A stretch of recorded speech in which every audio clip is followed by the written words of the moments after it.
आगे आएगा या क्या लगता है? देखिए, प्रश्न किसी एक व्यक्ति के मुख्यमंत्री का नहीं है।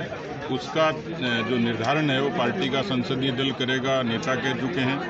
हम लोग 2023 में मोदी जी के नाम और काम के आधार पर लड़ेंगे, ये भी निश्चित है। लेकिन हमारी कोशिश है कि 2023 में कांग्रेस सत्ता से बाहर, और उसके बाहर होने का कारण जैसे मैंने कहा था कि एक तो परसेप्शन है, जन धारणा है कि लोग बाग यहाँ के प्रयोग करते हैं कि एक बार कांग्रेस को, एक बार बीजेपी को अवसर देते हैं। कांग्रेस के जाने का अवसर है, बीजेपी का आने का अवसर है। दूसरा है, ये जो मुद्दे मैंने बताए भ्रष्टाचार का, यहाँ पर जिस तरीके की कानून व्यवस्था है, किसान कर्जा माफी है, बेरोजगारी है, ये तमाम मुद्दे हैं जो सरकार के खिलाफ एक आक्रोश पैदा करते हैं। क्या अवधारणा पे आपको विश्वास है, अपने काम पे विश्वास? धारणा पे भी है और एंटी इनकम्बेंसी भी है, और अपने पार्टी की ताकत पर भी। मैं पहले कह चुका कि हम अपनी खूबियों के आधार पर सत्ता में हैं। क्या मोदी जी का आने वाले समय में राजस्थान का कार्यक्रम है, क्योंकि एक्सप्रेसवे का कुछ काम दौसा तक तैयार हो चुका है और भी कई बड़े प्रोजेक्ट है, जो अब पूरे फोकस क्या राजस्थान पे रहेगा? देखिए, अगले साल से चुनाव की गतिविधियां शुरू होंगी। स्वाभाविक रूप से जो पार्टी के शीर्ष नेता हैं उनका कार्यक्रम होगा।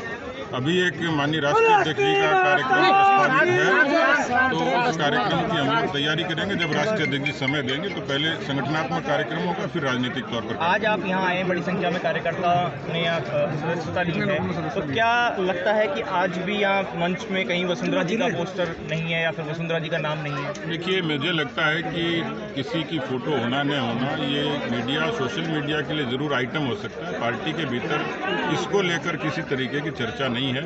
सामान्य तौर पर फोटो सब नेताओं की लगाते ही, हम लोग सब नेताओं का सम्मान करते ही हैं। लेकिन कहीं कुछ ऐसा होता है तो उससे पार्टी का कहीं विग्रह नजर नहीं आता है। सामान्य एक जो प्रक्रिया है उसी का हिस्सा ही है। सर, कांग्रेस का बजट जो आया उसके बाद कांग्रेस का कॉन्फिडेंस ज़्यादा था, लेकिन जब 4 राज्यों में भाजपा जीत गई तो लगता है कि आपका कॉन्फिडेंस ज़्यादा हो गया है, तो लाभ मिलेगा? नहीं, कांग्रेस के बजट में ऐसा कुछ भी नहीं था, क्योंकि बजट की 40% घोषणाएं पूरी हुई, 60% घोषणाएं पूरी नहीं हुई। उन्होंने केवल जो ओल्ड पेंशन स्कीम है उसको एक मास्टर स्ट्रोक के रूप में माना, लेकिन पेंशन जो मिलेगी वो 2030 और 34 के आसपास मिलेगी। केंद्र सरकार भी निर्णय ले सकती है, राज्यों में कर सकती है। देखिए, दूसरे राज्यों को अपने आर्थिक व्यवस्था प्रबंधन के आधार पर तय करना है, लेकिन ये कोई ट्रम्प कार्ड और मास्टर स्ट्रोक नहीं है। इस प्रदेश में किसानों को और बेरोजगारों के साथ जिस तरीके का छलावा हुआ है वो अपने आप में जी, इसमें आप सहमति देते हैं कि ऐसा होना चाहिए? नहीं, पार्टी के तो बहुत नेताओं ने समर्थन किया ही है, और इसको अपने अपने दूसरे राज्यों को अपनी आर्थिक स्थिति और उनकी प्रबंधन के हिसाब से तय करना है, और दूसरे प्रदेशों का मैं तय नहीं कर सकता। लेकिन कर्मचारियों के हित का निर्णय, पर ये निर्णय से कर्मचारी आज प्रभावित नहीं होंगे, 2034 में होंगे। Thank you.